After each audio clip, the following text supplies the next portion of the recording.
Free की शराब, free का मुर्गा और फ्री का डांस, यानी कि जो नचनियाँ वहाँ पर बार बालाएं होती हैं, उनके ठुमके देखने के बाद जब नेपाल से पहले यहाँ पर गोवा का भी गैंग सक्रिय है, जो यहाँ से लोगों को गोवा लेके जाता है। कहा कि राजीव भाई आप भी क्या नेपाल गए थे, आप भी क्या कैसीनो गए थे? हाँ मैं भी गया था। वो हारे या जीते इससे सवाल नहीं है, वो अगर हारता है तो भी कमीशन बनेगा, जीतेगा तब भी कमीशन बनेगा। जिस कैसीनो में रुद्रपुर के लोग जाते हैं उस कैसीनो के बाहर लिखा है नेपाल के नागरिकों का यहाँ पे आना प्रतिबंध है। नमस्कार, आप देख रहे हैं खबर पड़ताल, मैं हूँ राजीव। लगातार नेपाल में रुद्रपुर के और उधम सिंह नगर जिले के व्यापारी बर्बाद हो रहे हैं। बर्बाद करने के पीछे कोई और नहीं बल्कि खुद रुद्रपुर के वो व्यापारी हैं जो साथ में रात को पार्टियां करते हैं और सुबह नेपाल के रंगीन सपने दिखाते हैं और उसके बाद उस व्यापारी को नेपाल के कैसीनो की ऐसी लत लगाते हैं कि फिर वो उस दलदल में ऐसा फंसता है कि फिर वो फंसता चला जाता है। यहाँ तक कि जो पैसे वो लेकर के जाता है उस कैसीनो में गेम खेलने के लिए, फ्री की शराब, फ्री का मुर्गा और फ्री का डांस, यानी कि जो नचनियाँ वहाँ पर बार बालाएं होती हैं, उनके ठुमके देखने के बाद जब वो देखता है कि सामने वाला व्यक्ति लगातार जुआ खेलकर उन मशीनों में, जो कैसीनो के अंदर मशीनें लगी होती है, उससे पैसा जीत रहा है, तो वो उसको भी उसकी लत लग जाती है और फिर वो भी उस गर्द में धीरे धीरे घुसने लग जाता है। ऐसी तरह के मामलों के चलते रुद्रपुर के और उधम सिंह नगर जिले के तमाम व्यापारी अब तक कोई जहर खा के अपनी जान दे चुका है, तो कोई फांसी का फंदा लगा करके, तो कुछ लोगों ने खुद अपने लाइसेंसी या फिर तमंचों से गोली मारकर खुदकुशी कर ली है।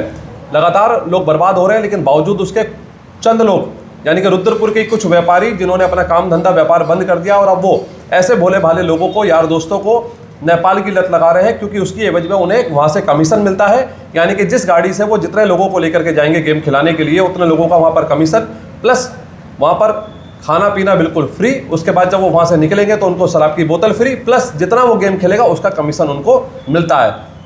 छोटे से लालच में तमाम घरों को यहाँ पर बर्बाद यानी कि आग की भट्टी में झोंका जा रहा है। एसपी अरोड़ा वरिष्ठ पत्रकार है, हमारे साथ मौजूद है। अरोड़ा जी, किस तरह से देखते हैं लगातार जो है उधम सिंह नगर जिले के, खासतौर पर रुद्रपुर के व्यापारी को व्यापारी ही यहाँ पर निवाला यानी कि कैसीनो की आग में झोंक रहे हैं, तमाम लोग बर्बाद हो रहे हैं, बावजूद उसके सिस्टम नहीं जाग रहा। और जो लोग बर्बाद हो रहे हैं उनसे बाद में वही लोग जो उनको, जब वो बर्बाद होते हैं, जब वो जुआ खेल लेते हैं, अपना सब कुछ गंवा चुके होते हैं, अपनी गाड़ी घोड़ा बैंक बैलेंस सब कुछ गंवाने के बाद उनको नेपाल में ही ऐसी फैसिलिटी है कैसीनो में कि उनको वहाँ पर कर्जा भी दिया जाता है, चाहे वो अपनी गाड़ी रखे, चाहे वो प्रॉपर्टी के कागज रखे, चाहे वो अपनी चेकबुक दे। और जब वो व्यक्ति नहीं रहता, सुसाइड कर लेता, बावजूद उसके उन परिवारों को जो है टारगेट किया जाता, उनसे कहा जाता कि आपके पति ने हमसे पैसा ले रखा है। और फिर पार्ट 2 में जो है एक व्यक्ति अपने परिवार को छोड़ के चला गया, बर्बाद हो गया, फिर उसका परिवार को बर्बाद करने की यहाँ पर साजिश शुरू होती है। किस तरह से देखते हैं? आपकी जानकारी के लिए मैं बता दूँ, बात में बताता हूँ कि ये नेपाल में कैसीनो तो जो चल ही रहे हैं, नेपाल से पहले यहाँ पर गोवा का भी गैंग सक्रिय है, जो यहाँ से लोगों को गोवा लेके जाता है। गोवा वाले जो हैं वो, जैसे गैंग पूरा तैयार हो गया तो तीन दिन का 4 दिन का उनका टूर होता है। तो कैसीनो वाले जो गोवा के लोग हैं, कैसीनो के मालिक, मैनेजर, उनके जो संपर्क में लोग हैं, वो लोग क्या करते हैं कि पहले उनके फ़्लाइट के दिल्ली से गोवा तक का टिकट आने और जाने के कराते हैं। आने जाने के टिकट के बाद फिर वहाँ कैसीनो में वो बिल्कुल, अगर मैं एक कह दिया जाए कि किसी व्यक्ति की अपनी ससुराल में इतनी खातिर नहीं हो सकती जितनी कैसीनो वाले खातिरदारी करते हैं। आप गोवा के एयरपोर्ट पर उतरेंगे, वहाँ से आपको कैसीनो की गाड़ी मिलेगी, उसके बाद आपको 5 स्टार होटल मिलेगा। 5 स्टार होटल के बाद, लेकिन उनकी एक शर्त है कि आपके 3 दिन या 4 दिन जो भी गए, इतने घंटे आपको खेलना कंपलसरी है। उतने घंटे खेलते हैं, हर घंटे के हिसाब से उनको खिलाड़ी का कमीशन बनता है। वो हारे या जीते इससे सवाल नहीं है, वो अगर हारता है तो भी कमीशन बनेगा, जीतेगा तब भी कमीशन बनेगा। जितने घंटे उनके फिक्स हैं उतने घंटे खेलना पड़ेगा। इसी ये क्रम जो गोवा वाला है वो बहुत तेज़ी तक चलता रहा। यानी नेपाल की जगह अब लोग जो है वो गोवा की ओर ज़्यादा रुख कर रहे हैं। गोवा जाते थे, नेपाल बदनाम हो गया इसलिए? नहीं, गोवा जाते थे, लेकिन इसी बीच में नेपाल के महेंद्र नगर में कैसीनो है।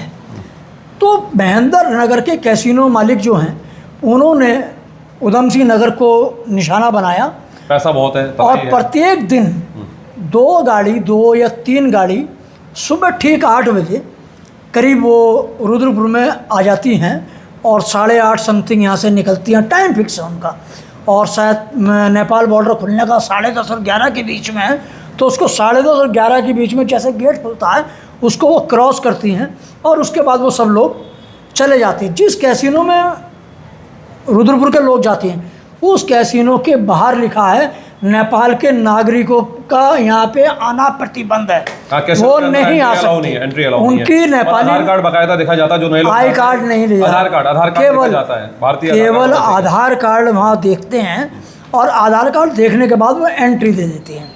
एंट्री देने के बाद वहाँ 2 तरह का गेम होता है।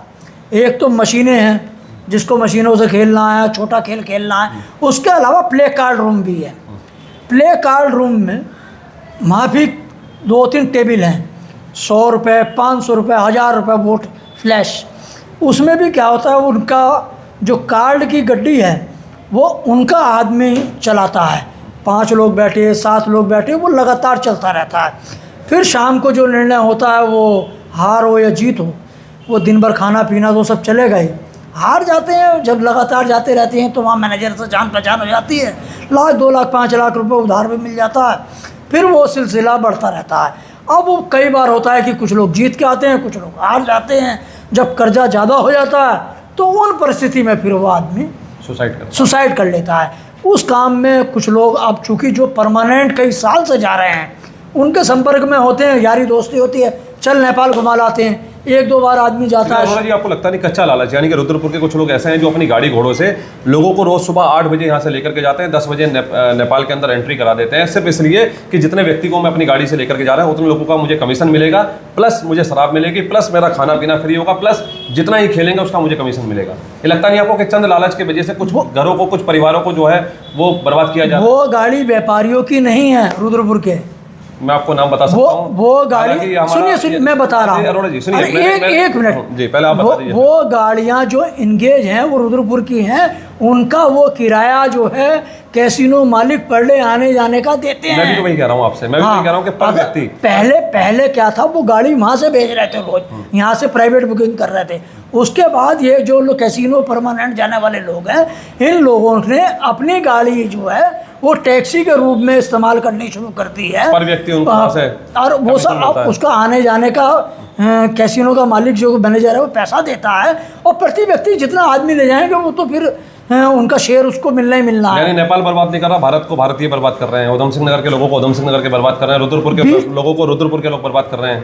बीच में जो चंपावत के एसएसपी थे देवेंद्र पिंचा, उसने इस पे लगाम लगाने का बहुत प्रयास किया था। गाड़ियों की जब्ती और लिमिट बांधी थी, लेकिन उसके बाद उनके हटने के बाद वो सिलसिला उस समय कुछ दिनों के लिए रुका। बाढ़ रुकी थी, वो बाढ़ जो है वो फिर बाढ़ फिर चालू हो गई।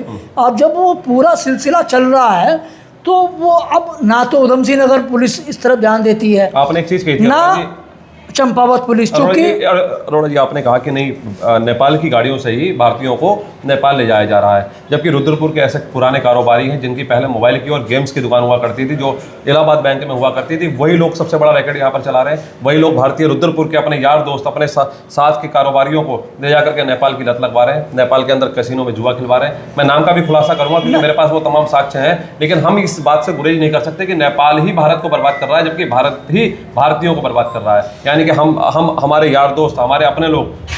नेपाल क्या बर्बाद करेगा? नेपाल में नेपालियों की एंट्री अलाउ नहीं है। नेपाल मैं बता रहा हूँ, नेपाल के जो कैसीनो हैं, अब वहाँ 1 और 2 हो गया कैसीनो, उन्होंने यहाँ एक तरीके से तीन कैसीनो हो गए, अब 3 हो गए हैं। तो चूँकि उन्होंने अपने जो ये लोग पुराने वहाँ जा रहे हैं, ये अब उनके एजेंट बन गए हैं। जो जब एजेंट बन गए, वो एक तरीके से उन्हें खेलने तो जाना ही है, एक उनके एजेंट बन गए। उनकी गाड़ी का उन्हें पैसा मिलता है, पर व्यक्ति पैसा मिलता है, जितना खेलेंगे उसका कमीशन मिलेगा, वो खेलना कमीशन, शराब की बोतल गिफ्ट में, वो चलते हुए शाम को अपना एक एंजॉय के लिए विस्की की बोतल देते हैं वो लोग। तो अब वो तरीके से एक वो कैसीनो के एजेंट मत समझिए, उनके कैसीनो के परिवार के सदस्य हो गए हैं ये जो ठेकेदार जो अपने यार दोस्तों को बर्बाद करने। और मजे की बात ये है, जो ये लोग जा रहे हैं, मैं उनमें से कई लोग जानता हूं जो आज एजेंट बने हुए हैं, वो खुद कई लाख रुपए, कई लाख रुपए के खुद हार चुके हैं। और उनकी आज हालत ये है कि अगर ऊपर से वो बहुत बड़े दिखाई दे रहे हैं, लेकिन अंदर से पूरी तरीके से खोखले हो चुके हैं, लेकिन अब उनकी मजबूरी है कि उनके पास कोई काम धंधा नहीं है, उनके पास उनके कारोबार नहीं है। वो इसीलिए इस सिलसिले में अब अपना घर चलाने के लिए, अपने आप को बचाने के लिए, बाज़ार में अपनी गुडविल बनाने के लिए ये पूरा रैकेट को संचालित कर रहे हैं। उस रैकेट में मतलब रैकेट के यहाँ सरगना जाल है, उसमें जैसे मछलियों को पकड़ा जाता है वैसे एक जाल उन्होंने बिछा रखा है जिसमें अपने लोग, अपने शहर से जुड़े हुए अपने यार दोस्त और व्यापारियों को फंसाया जा रहा है। एसपी अरोड़ा जी वरिष्ठ पत्रकार हमारे साथ थे, तमाम नाम भी हमारे पास मौजूद है। और कुछ लोगों ने आज मुझे फ़ोन करके बताया, जब मैंने परसों ये पोस्ट डाली, मुझसे कहा कि राजीव भाई आप भी क्या नेपाल गए थे, आप भी क्या कैसीनो गए थे? हाँ मैं भी गया था, क्योंकि हर एक रिपोर्ट को करने के लिए उसका अनुभव होना बहुत ज़रूरी है। मैंने जब मेरी पहली बार जब एंट्री हुई थी नेपाल के उस कैसीनो में, तो देखा मैंने, जैसे ही मैं अंदर घुसता हूँ अपने सहयोगी के साथ, तो मैं देखता हूँ कि वहाँ भगदड़ मच जाती है, लोग भागने लगते हैं, लोग कोई टोपी से अपना मुंह छुपा रहा, कोई रुमाल से मुंह छुपा रहा, कोई इस ओर भाग रहा, कोई उस ओर भाग रहा है, जैसे अंदर पता नहीं क्या कोई भूकंप आ गया हो, भूचाल आ गया हो। तो उसके बाद जब मैं अंदर घुसता हूँ, मैं कहता हूँ भाई ये भगदड़ क्यों मची हुई है? तो दो लोग मेरे पास आते हैं, मुझसे कहते हैं राजीव भाई यहाँ रिपोर्टिंग मत करना। मैंने कहा मैं तो यार देखने आया हूँ कि आखिरकार कैसा कैसीनो होता है, क्या होता है। और उसी दौरान की बात है जिस दौरान देवेंद्र पिंचा के द्वारा पहली कार्रवाई की गई। फिर मैं दोबारा गया, क्योंकि उस दौरान उतना मैं अच्छे से देख नहीं पाया था, मुझे एक टेबल पे बिठा दिया गया, क्योंकि जो लोकल के लोग, लगभग मुझे लगता है कि उस पूरे कैसीनो के अंदर सैकड़ों लोग थे, उसमें से लगभग 60% लोग जो थे वो रुद्रपुर उधम सिंह नगर जिले के थे।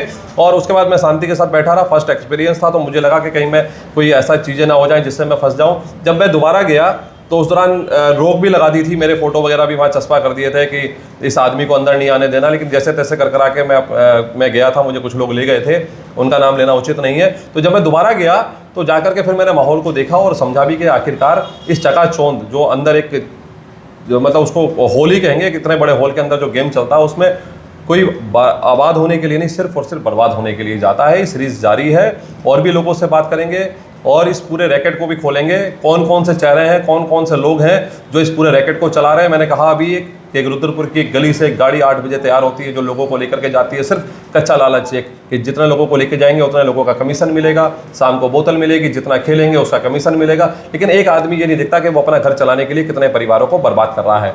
ताज़ा तरीन खबरों के लिए बने रहिए खबर पड़ताल के साथ। फिलहाल नमस्कार।